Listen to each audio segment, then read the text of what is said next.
بسم اللہ الرحمن الرحیم۔ السلام علیکم۔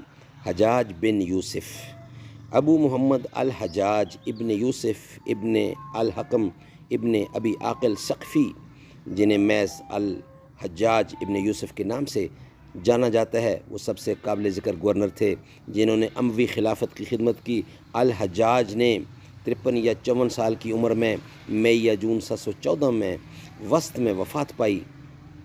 بستر مرگ پر اس نے اپنے بیٹے عبداللہ کو جمعہ کی نماز کا امام مقرر کیا۔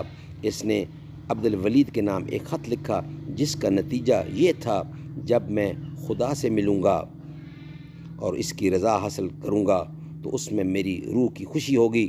بنو امیہ کے اعلیٰ حکام میں حجاج بن یوسف سے زیادہ شہرت کسی نے حاصل نہیں کی، تاہم یہ شہرت ان کی سخاوت کی وجہ سے نہیں بلکہ اس کے جبر اور ظلم سے حاصل ہوئی تھی۔